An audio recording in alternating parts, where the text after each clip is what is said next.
अस्सलाम वालेकुम dear students, आप देख रहे हैं सैदिल एकेडमी और हाजिर हैं हम लोग biodiversity and class function chapter की एक और न्यू वीडियो के साथ में। आज की इस वीडियो के अंदर हम जिस टॉपिक का जिक्र करने वाले हैं वो एमडीकेट के पॉइंट ऑफ व्यू से भी काफ़ी ज़्यादा इंपॉर्टेंट है, क्योंकि ये एमडीकेट के सिलेबस का हिस्सा है। और वो टॉपिक हमारे पास मौजूद है क्लासिफिकेशन ऑफ द वायरसेस। शुरू के अंदर वायरस का इंट्रोडक्शन करते हैं और उसकी क्लासिफिकेशन को डिस्कस करते हैं। हम मालूम है कि वायरस को लिविंग ऑर्गेनिज्म कंसिडर नहीं किया जा सकता और ना ही इनको किसी डोमेन के अंदर रखा गया है और किंगडम के अंदर रखा गया है। वजह क्या है कि ये असेल्युलर होते हैं, इनके अंदर कोई सेल मौजूद नहीं होता, तो सेल के ना होने की वजह से ये लिविंग की कैटेगरी में नहीं आते। हाँ, इनको हम लोग at the boundary of living and non living reserve रखते हैं, क्योंकि इनके अंदर कुछ ऐसी प्रॉपर्टीज़ पाई जाती है जो लिविंग के साथ में मैच करती हैं बस। लेकिन असेल्युलर होने की वजह से ना ये किसी किंगडम के अंदर शामिल किए गए हैं, 5 किंगडम में से किसी के अंदर इनको नहीं रखा गया, और ना ही इनको 3 डोमेन्स में से किसी भी एक डोमेन के अंदर रखा गया है। इसकी एक अलग से क्लासिफिकेशन होती है, उसका हम डिस्कस करेंगे। वायरस के बारे में बात करेंगे तो इसका जो न्यूक्लिक एसिड है, जो इसका जेनेटिक मटीरियल है, वो डीएनए या आरएनए हो सकता है। और उस डीएनए या आरएनए के गिर्द में जो है प्रोटीन का कवर मौजूद होगा, जिसे कैप्सिड कहा जाता है।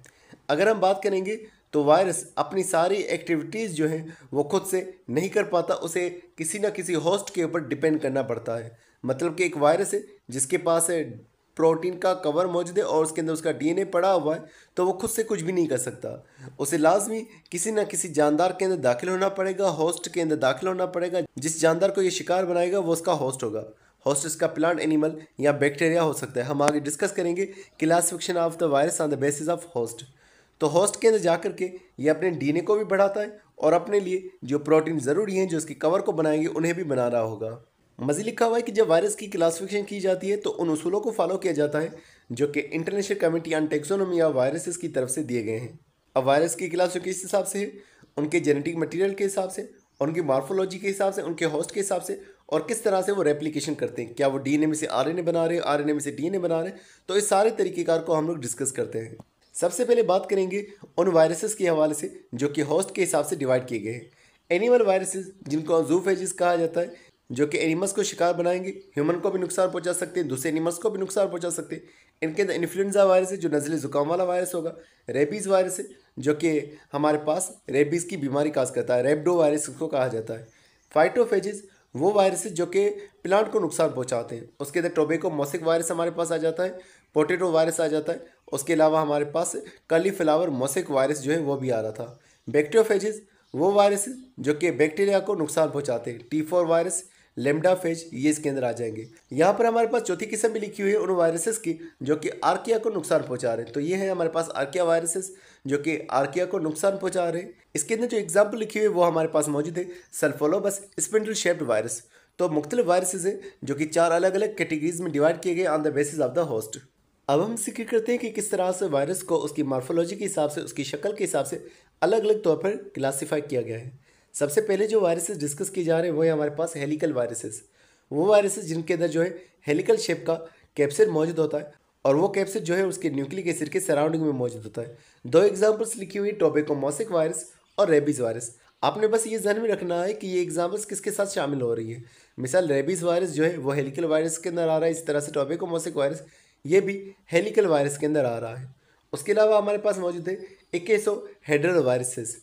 इकेसोहेड्रल वायरसेस वो होते हैं जिनका जो कैप्सिड होता है वो मुख्तलिफ ट्राइंगल्स का बना होता है, यानी कि इसके अंदर हमें 20 से ज़्यादा जो है ट्राइंगल्स नज़र आ रहे होते हैं। इसको हम कहीं से भी देखेंगे ये हमें एक जैसा नज़र आएगा। इसके अंदर सिमेट्री जो है वो मौजूद होती है इसकी शेप के अंदर। इसके अंदर एग्जाम्पल्स जो हैं वो इडेनो वायरसेस लिखे हुए हैं और दूसरा हर्ब्स वायरसेस लिखे हुए हैं। तो इडेनो वायरसेस और हर्ब्स वायरसेस दोनों ही इकेसोहेड्रल के अंदर आ जाएंगे।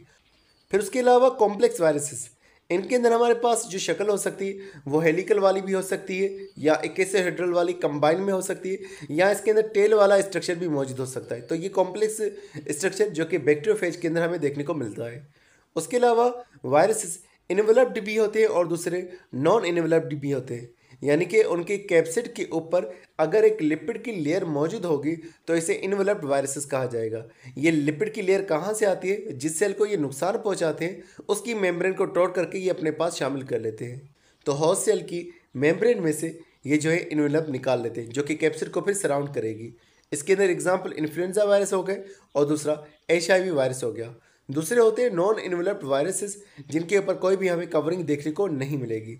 इसके अंदर हमें सिर्फ और सिर्फ कैप्सिड नज़र आएगा। इसके अंदर पोलियो वायरस हो गया और दूसरा एडिनो वायरस हो गया। जैसे कि हमारे पास ये हेलिकल शेप नज़र आ रही है, आपको इक्केसोहेड्रल नज़र आ रही है, 20 के करीब इसके अंदर ट्राइंगल्स मौजूद होंगे। दूसरा हमें कॉम्प्लेक्स वायरस नज़र आ रहा है। कॉम्प्लेक्स वायरस का ये जो ऊपर का हिस्सा है ये हमें इक्केसोहेड्रल के अंदर नज़र आ रहा है, टेल भी इसके अंदर मौजूद है। तो इस तरह से एडिशनल इसके अंदर स्ट्रक्चर्स मौजूद हो सकते हैं, कॉम्बिनेशन में ये हमें मिल रहा होगा। एनवेलप्ड वायरसेस जिनके कैप्सिड के ऊपर, ये इसका अंदर का कैप्सिड है, इस कैप्सिड के ऊपर एक और लिपिड की लेयर मौजूद है।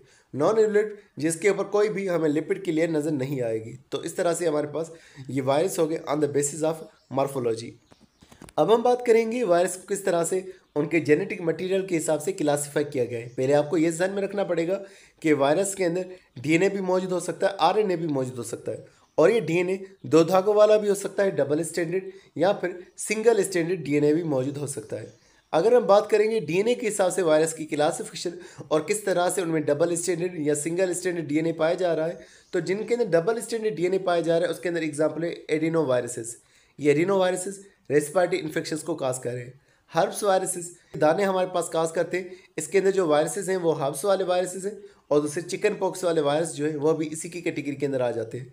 तो इनके पास डबल स्टैंडर्ड डीएनए मौजूद हो सकता है। सिंगल स्टैंडर्ड डीएनए के अंदर जो हमारे पास नाम लिखा हुआ है वो है पार्वो वायरसेस, जो कि गैस्ट्रोएंटेरिटिस बीमारी काज करते हैं। फिर बात करते हैं आरएनए वायरसेस के हवाले से, जिनके आरएनए उनके जेनेटिक मटेरियल के तौर पे मौजूद होगा। सिंगल स्टैंडर्ड आरएनए भी हो सकता है, डबल स्टैंडर्ड आरएनए भी मौजूद हो सकता है। सिंगल स्टैंडर्ड आरएनए वायरसेस की बात करें तो कोरोना वायरस का जिक्र किया जा रहा है, इन्फ्लुएंजा वायरस का जिक्र किया जा रहा है। कोरोना वायरस जिसने कोविड-19 काज की, और इन्फ्लुएंजा वायरस जिस जो कि फ्लू वाले वायरस होते हैं, नज़ला जुकाम वाले वायरस होते हैं। अगर बात करेंगे डबल स्टैंडर्ड आरएनए वायरसेस के हवाले से, तो इनके अंदर हमारे पास रोटा वायरसेस आ जाते हैं जो कि गैस्ट्रोएंटेरिटिस काज कर रहे हैं। उसके अलावा डिस्कस किया जा रहा है कि किस तरह से वायरस को उनकी रेप्लिकेशन के हिसाब से डिवाइड किया गया है। पहले हमारे पास है पॉजिटिव सेंस आरएनए वायरसेस। इन्हें पॉजिटिव सेंस इसलिए कहा जाता है क्योंकि इनके अंदर जो आरएनए जो जिनका जेनेटिक मटेरियल है वो डायरेक्टली ट्रांसलेशन में इस्तेमाल हो सकता है, यानी इनको मैसेंजर आरएनए बनाने की जरूरत नहीं है। इनका जो आरएनए है वही मैसेंजर आरएनए के तौर पर काम करेगा और फिर इस्तेमाल होकर के प्रोटीन बनाएगा, तो इनके अंदर ट्रांसक्रिप्शन नहीं होने वाली। इनके अंदर पोलियो वायरस आ रहा है और हेपेटाइटिस सी वायरस आ रहा है। दूसरे हमारे पास है नेगेटिव सेंस आरएनए वायरसेस।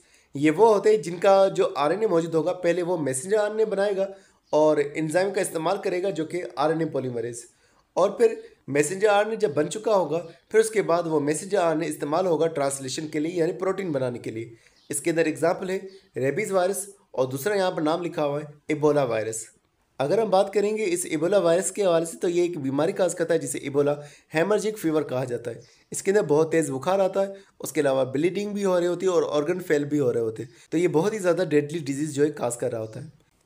अब यहाँ पर जो तीसरी किस्म का डिस्कस किया जा रहा है वो है हमारे पास रिवर्स ट्रांसक्रिप्टिंग वायरसेस।